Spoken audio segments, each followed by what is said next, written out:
This is called as fundamental theorem of algebra.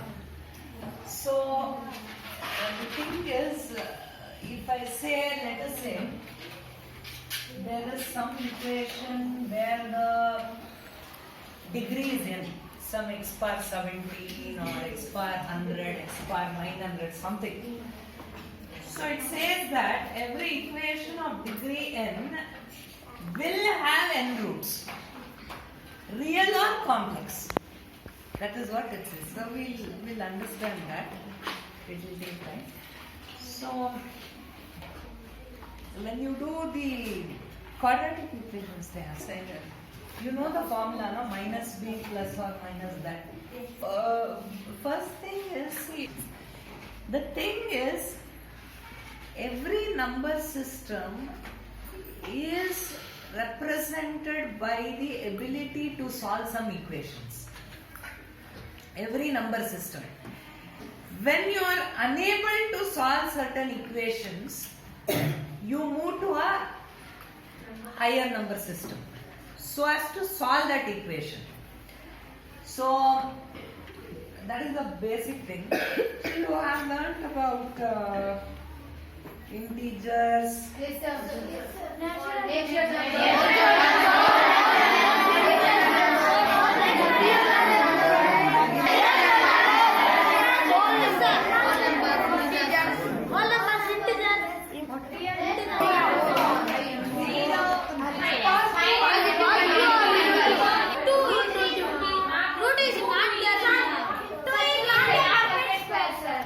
So it's irrational. See, actually, the associated equation for this is this: x square equals 2. So you let x as root 2. Okay? That is what my first statement said. Every number system is characterized by its ability to solve some equations. When you are not able to solve these equations in your existing system, you move to a different system. So that is where your complex numbers come. So what happened is, when people started solving certain equations, you have x square plus 1 equals 0. Okay. Now this equation will not have any solution in the real number system. Correct, no? See, the meaning is x square equals minus 1. But can square of any number be minus? No, sir. No, sir. It will always be positive, no? Irrespective of the input, whether this is plus or minus, you will always get positive. So what they told was, like in the existing real number system, you are not able to account for this. And this is actually called anomaly. Anyway, fine. So this we are not able to solve in the real number system. Okay? So what they did, they said, we will do something. X is equal to root minus 1. We will name this as I. Okay? Yes, listen. I'll repeat this. Just listen, so that you can understand this better. I am just trying to tell you this. So this is called as a complex. This is called as iota or something. Any name. The name doesn't matter honestly. But you have to understand why and how this came. You were not able to solve certain equations in real number system. Understood, no? Yes, sir. X square plus 1 is 0. X square is minus 1. There is no solution in real number system. No, you are all understanding, no? So because of that, we said, look, we will do something. We will write x as root minus 1 and name it as I. And then we will start to do some processes. We will start to do usual whatever we did there. We will see any other additional properties are there, and that's how the system came. Now, what happens is, let us say this.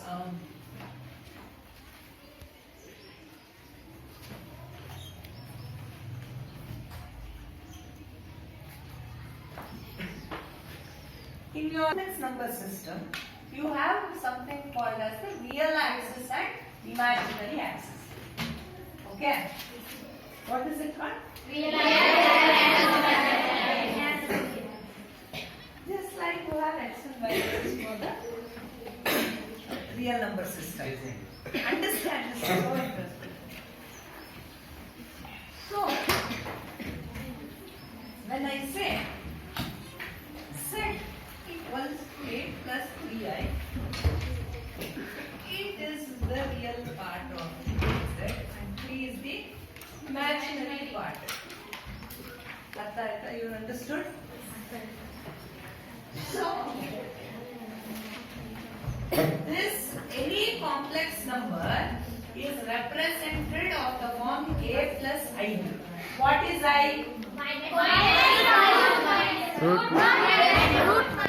Very good. So, this part is called the real part. This part, this B is called the imaginary part. The one which is tied to your eye is called the imaginary part. So, what we are doing is, when I say 8 plus 3i, I simply have to locate the points 1, 2, 3, 8 and 1, 2, 3. So it comes somewhere here. In the complex plane. This is the complex plane. So this coordinates 8, 3 in the complex plane will represent 8 plus 3i. You are understanding now how it is linked? See, the thing is like, this is the thing. So, you can have 8 minus 3i, you can have minus 8 plus 3i, and minus 8, what? Minus 3i. Now, depending on these will fall in 4 different quadrants. This is like first quadrant, second quadrant. Okay. So, I have just introduced this just for you to understand this statement. What this statement actually means. So, every equation of degree n has n roots, real or complex. The thing is like, let us say equation of degree 4. It is here. It can have 4 real roots. It can have 2 real roots and 2 complex roots. It can have all the 4 complex. Why? These are the ways in which roots can occur. Now I will tell you why. You solve some equation, any degree, it can be 4. See, whenever any equation is given, you can solve it. There are methods for that. Quadratic equation, you will learn next year first and last. There's a formula. Cubic equation also, you can solve. It can be any, trial and error is also one way. You are just identifying the roots for which you can solve that particular equation. Now, look here. The thing is, these complex roots, if they exist, will always exist in pairs called conjugate pairs. I'll explain this. See, suppose let us say you have an equation, you solve one equation.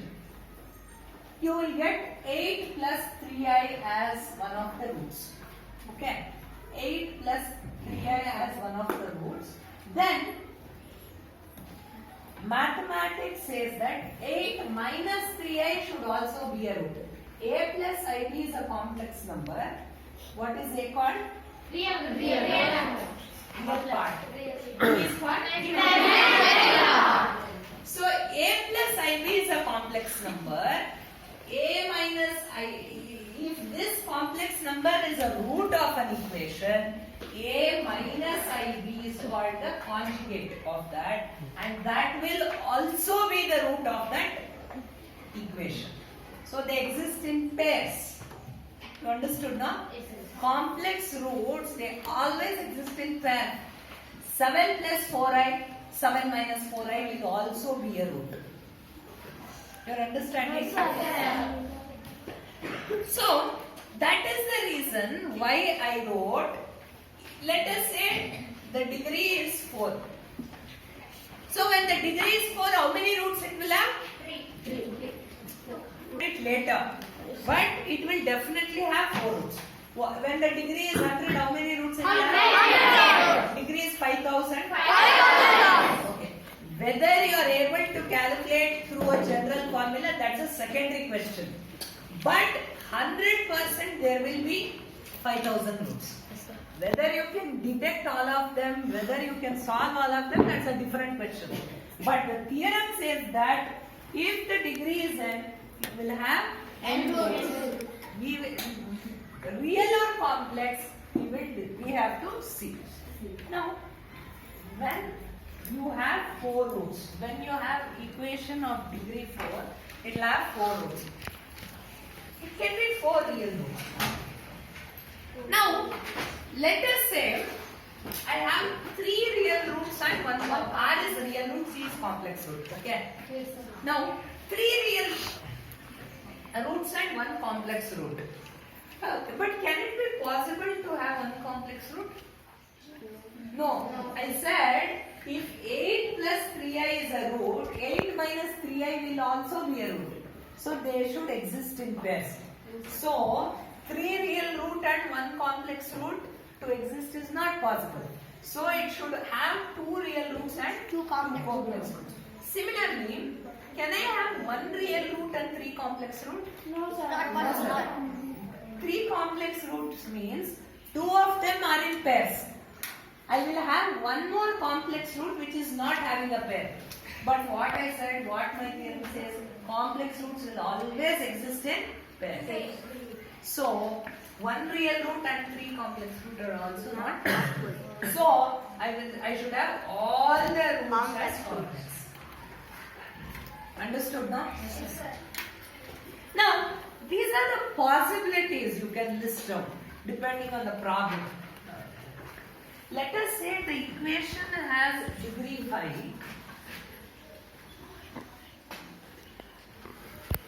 Other 5 can be 3. You can have 1 real root and 4 complex. Can I have 2 real roots and 3 complex roots? No. Why? Because 3 complex roots means 2 of them will be in pair, but 1 of them is not having a pair. So that is not possible. So 5 real roots, 1 real 4 complex, 2 real 3 complex is not possible. 3 real and 2 complex is possible because these 2 complex roots will be in pairs. Very good. Next, 4 real and 1 complex root possible? No, sir. You can't have only 1 complex root. They have to be existing in pairs. And then, can I have, okay, 5 real roots I said. Can I have 5 complex roots? No, sir. What? No. Okay? So you are understanding. You look at this thing. I think this you will be able to appreciate when you learn quadratic equations, like how to solve it. But this is very important. The understanding of how you are able to analyze the nature of roots is very important. Okay? It's associated with an equation. A general equation, it may call. And if you are not able to solve that, you move to a superior number system. That's what happened. When people could not solve this, they said what we will do is we will name x as root minus 1, that root minus 1 as I, and then we will invent a system called complex number system where we will define the rules and then we will carry out. That is the meaning. Because in a real number system, in the real number system, square of any number cannot be negative. Correct, no? Yes, sir. Same. Minus 7 square is also 49, 7 square is also 49, right? You have any number in real number system which will give negative value when you No, start? sir. Anyone tell no? No, sir. Is real roots need to be exist in pairs, sir? Real. Not necessary. They may exist, but there is no rule that they should exist.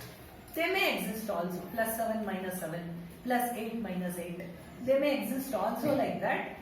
But there is no hard and fast rule that can be used. For complex number, it is a must that the complex roots have to exist in conjugate pairs.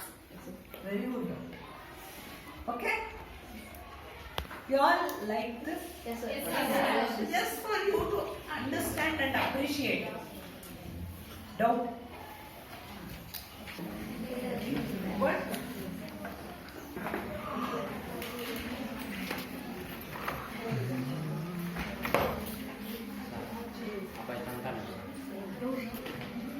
So this is also important little bit. You have to concentrate. That time you learned the number of divisors, no? Yes, sir. What you forgot? What I did is I started with 2. 34 to 17. So this is the prime factorization. 2 square into 17. So the number of divisors is 3 into 2 is 6. Artha, you understood? Yes, sir. So what?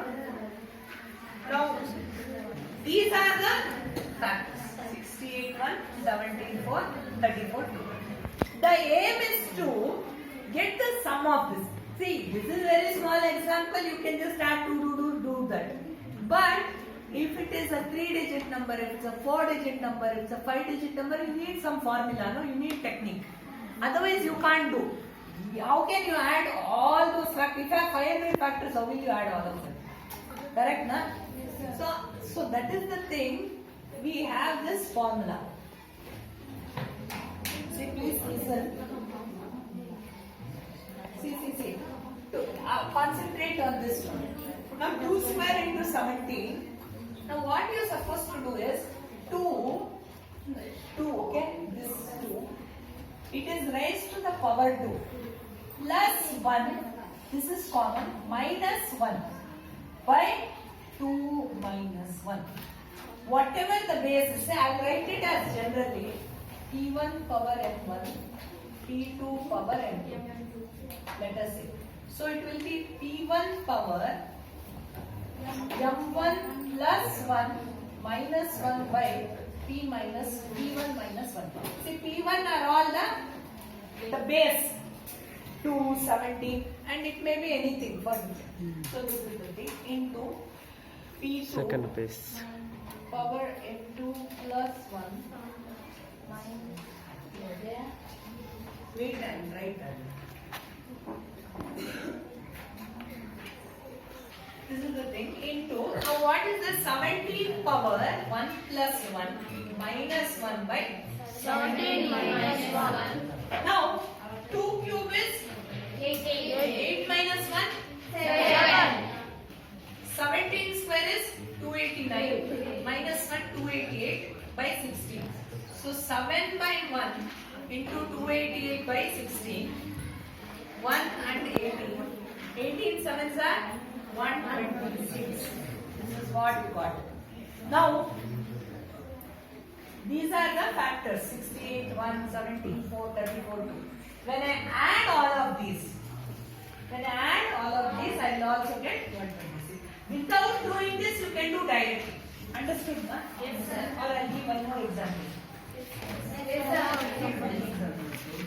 So, any doubt? So you understood this, that how it happens. Okay. Just concentrate. We wrote the general formula, no? Now,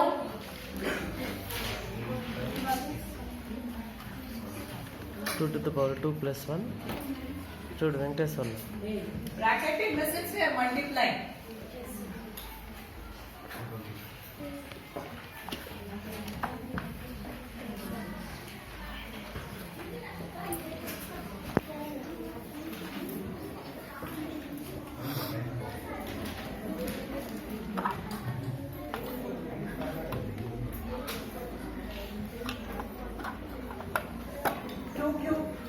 8.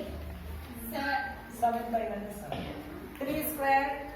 9 minus 1. 8. By 2. 7 square. 41. Minus 1.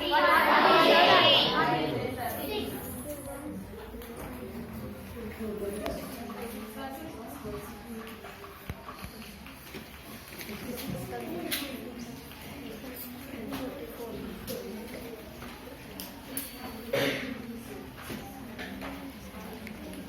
B. What na? It's the power of 2 power 2. That's right, sir. Yeah, if it was 1 you are asking. We have to write 1 here. 1 to 10 of No, here you have to write 1. I wrote general for, see, let us just see P1 power N1, P2 power N2 and P3 power N3. Let us check these are the factors, okay? P1 power M1 plus 1 minus 1 by P1 minus, by P1 minus 2. Similarly, P2 power M2 plus 1 minus 1 by P2 minus 1. So we got 224. Now I want you to verify. 2. What are the other factors then? ఎట్లయినా calculate చేయి ఎలాగైనా చేయొచ్చు మొత్తం add చేస్తే అంత వస్తుందా What? The answer is 224 cents, sir. Okay. You are happy, no? So, that's it. So, without knowing the factors, through this formula, you can give the sum of the factors. You need not know the factors. Which are the factors at all? You can tell the sum for any number. 84. 252, sir. Huh? 252. Okay, we'll see. We'll work out and see.